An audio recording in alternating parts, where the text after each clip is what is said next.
Right, hello again, welcome back to the channel. And we're off again today to the CAF, and along a route that I haven't been for quite a while now, actually. Good few weeks. The weather, well, always got to talk about the weather, haven't you? This is turning into the worst summer I can remember. Great. We've had some non-stop rain for the past week or so as I'm recording this,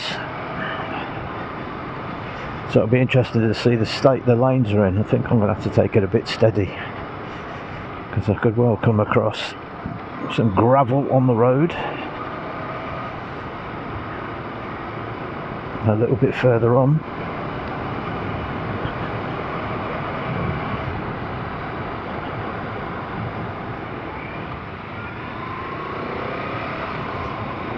No idea what I'm going to speak about today, so as usual I'm going to make it up as I go along.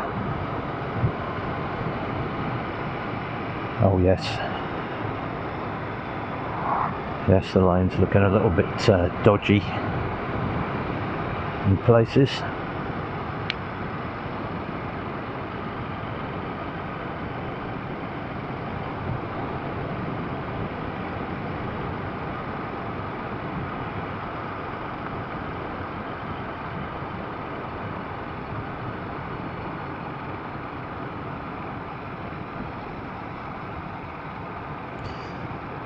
And we've got ourselves stuck behind a CL500.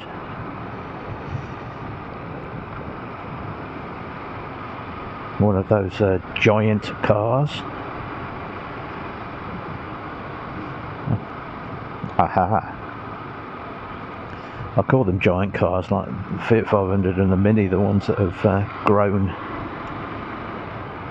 and now bear no resemblance whatsoever to the cars that they pretend to be.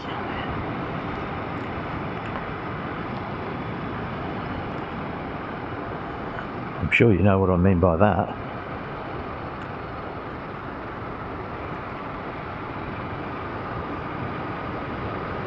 Yes, I've not been down this lane for quite a while.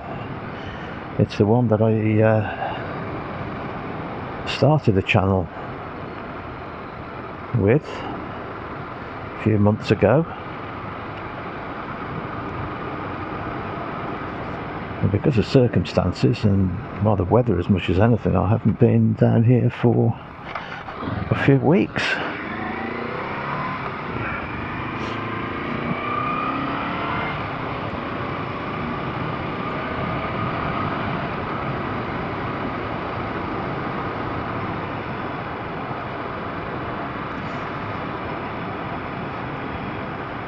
As normal, I've been watching plenty of videos, other people's vlogs. I don't know if, like me, you have tended to use YouTube as your main source of entertainment. I've found that gradually I tend to watch YouTube more than I do anything else, to be honest with you. Oh, we've got some horses have been down here, lovely.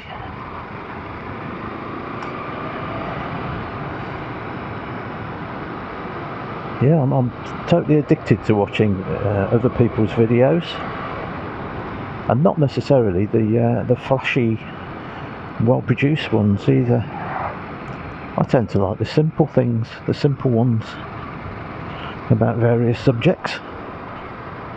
And some rather nicely produced documentaries as well.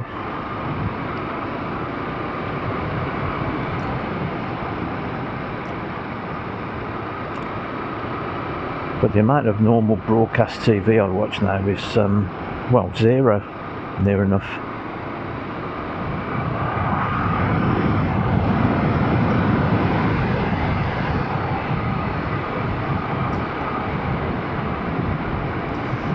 made some more little micro adjustments to the microphone and positioning.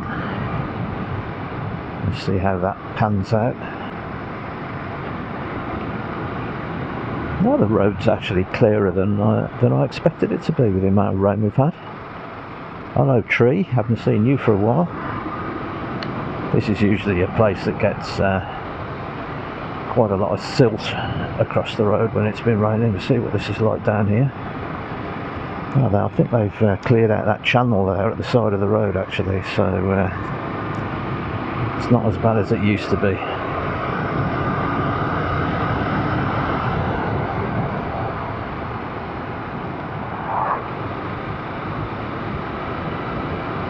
So I'd love to ride this particular road, especially because of this bike. If I had a different bike, different sort of bike like the bikes I've had in the past, bigger, more powerful, more road orientated bikes, I don't think I'd be anywhere near as enthusiastic about this road. But on the CL,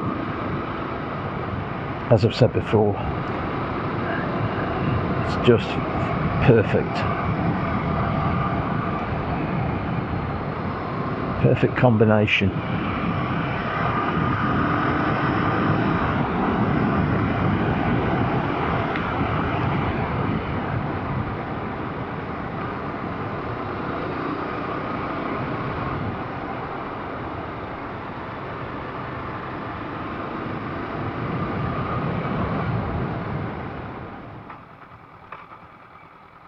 Oh, got a new sign there. Not one I think I've seen before. Red Cliff.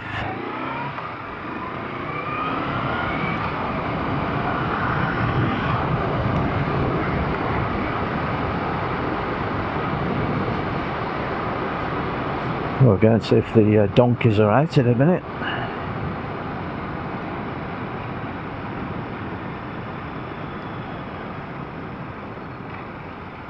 I'm determined today when I get to the CAF, if we get a good turnout of bikes, to take some film of the bikes that turn up. We had a really interesting one turn up a few months ago, before I actually started vlogging. I think it must have been in June, and it was an exact copy of the chopper that was in the film with Henry Fonda. What was that called? It's momentarily gone. What's it, Rider? Oh, you know what I mean.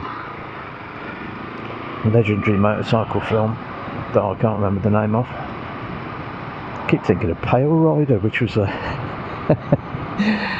that was a western. But anyway, it was an exact copy of the legendary motorcycle.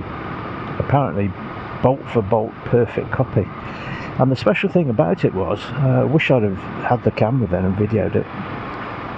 It had actually been signed by Peter Fonda, Henry Fonda's son.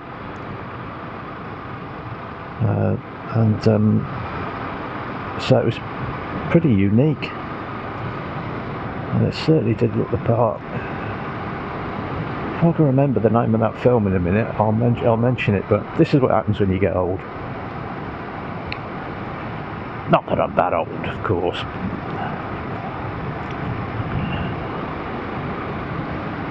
Right, the donkeys, are they in? Oh yes.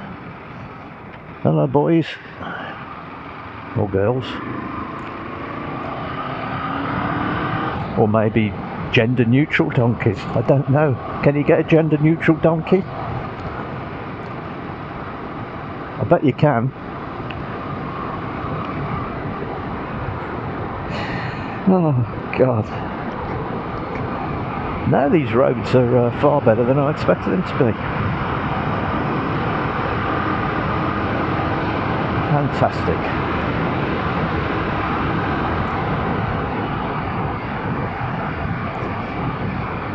And a bit of brightness there. The sun looks like it might be trying to come out. Marvellous.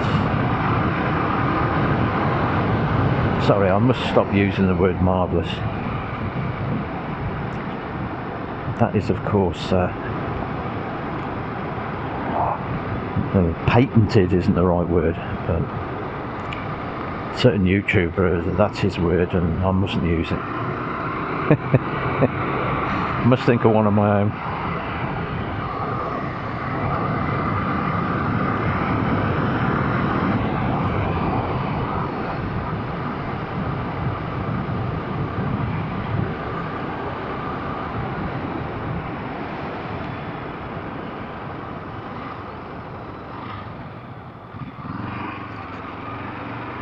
So here we go, and we're going to be on the TT course after we've been through the little village of Enville.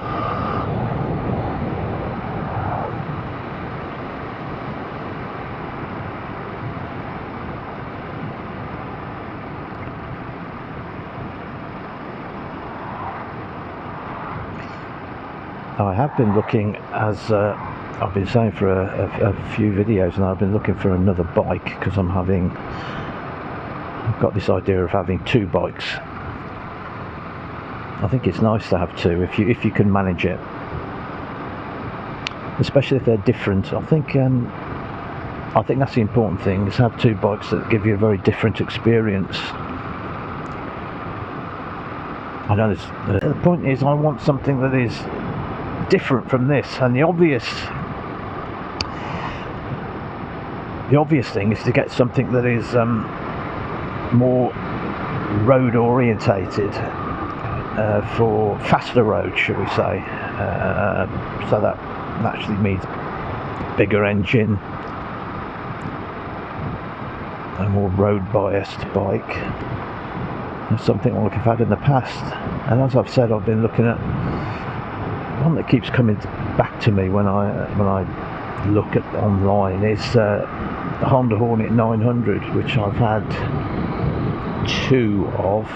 Yes, two. I did have one brand new back in the day when they first came out, in gunmetal grey, lovely bike. At the time I was younger though, when I was a bit more speed orientated, shall we say. I'm following that path of faster and bigger and better and all that nonsense, and I ended up selling it. But then recently, within the last 6 or 7 years, I think it was around about that time, I found another one, absolutely mint example. I couldn't resist it and bought it again. Bought it, so had the same bike virtually for the second time, and it is a cracking bike, the Hornet. However, as is my way, I got a little bit bored, wanted something fresh, so I sold that on and bought something else. But now, post-COVID, and all the changes to the world that has made, in particular in terms of the price of vehicles, trying to find a nice reasonable mileage Hornet at a sensible price, it's really difficult, nigh on impossible, as it is with any model actually, trying to find out what I consider to be a sensible price. Prices have just gone crazy.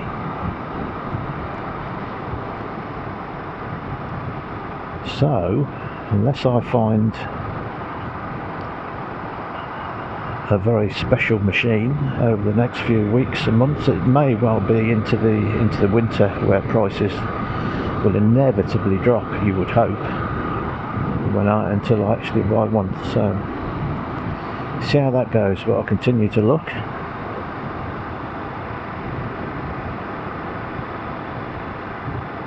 Yeah, it's not exclusively the bike I've been looking at. I've always got a thing for Triumph Bonnevilles. Particularly, I think the 900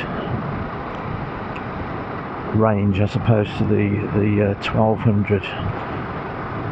interesting thing that, because the Speed Twin, when it came out, I thought would be an absolute natural progression for me. That would be a bike. I love the whole idea of it. It's got that sort of modern retro look and a really torquey and powerful 1200 engine. But I have to admit, I test rode one when I had my street scrambler, the 900 street scrambler, and as much as I love the power and the torque, it was fabulous. You know, it was. I must admit, when I get back on the street scrambler with a 900 engine, I actually prefer the smaller engine. And I know I'm not alone in that. I know a few people find the 1200, as great as it is, to be a little bit uncomfortable when you're going slower. When you just, it's difficult to pootle around on, should we say. People would say, well, it's not designed for that. Oh, look at that view. It's not designed for that, and that's absolutely correct. It isn't. It's designed for getting a shift on. But the point is, on these modern roads, well, modern roads as they are now, we are restricted so much in the speed that we can do that the bike has to be able to do that comfortably and enjoyably.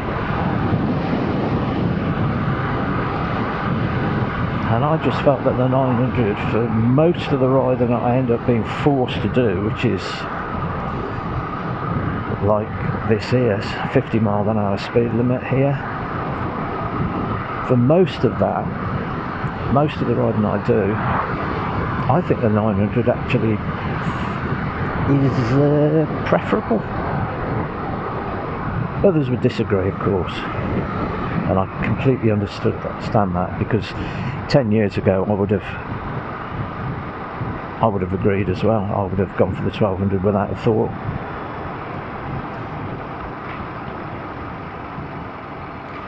Right then, off down the little shortcut lane.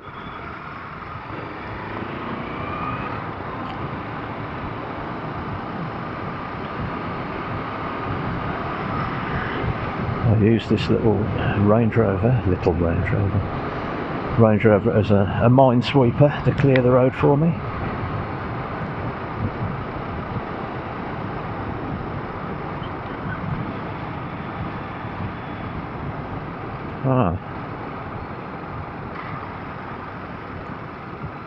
Is he wanting me to overtake? Is that the idea? So I'm not going to be able to use him as a minesweeper. It didn't want to be used. Fair enough.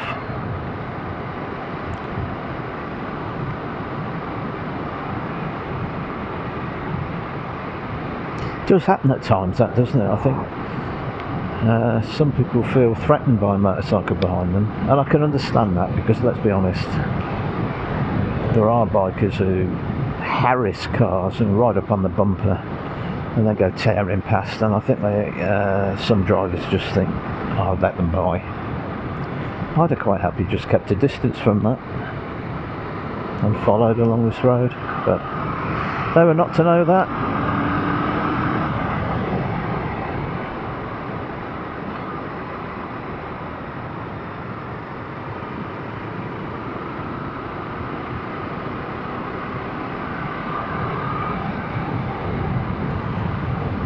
Yes, so still keeping an eye out for a bike to sit next to the CL in the garage.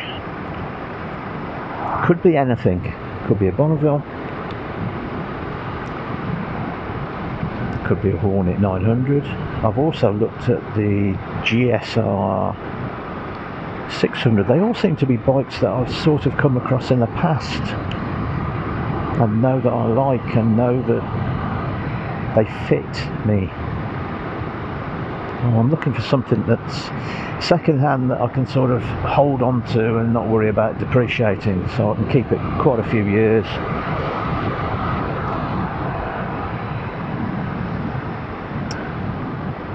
but it's finding the right one. You've always got to get the right one,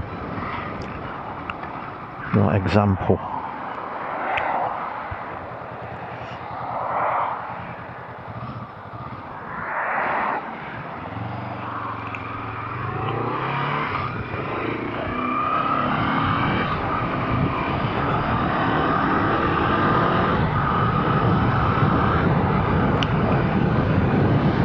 So we'll be coming up to the calf in a minute.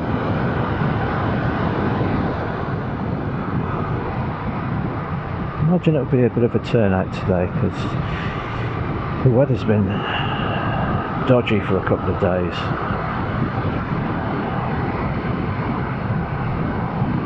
So I reckon we'll get a few people out today. What time is it? It's gone 10, so probably be a few there.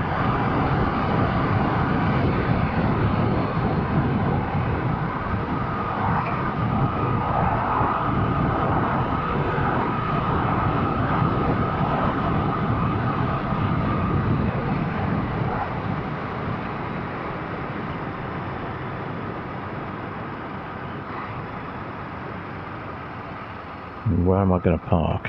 Oh, I think, oh no, I haven't got room to get on the end.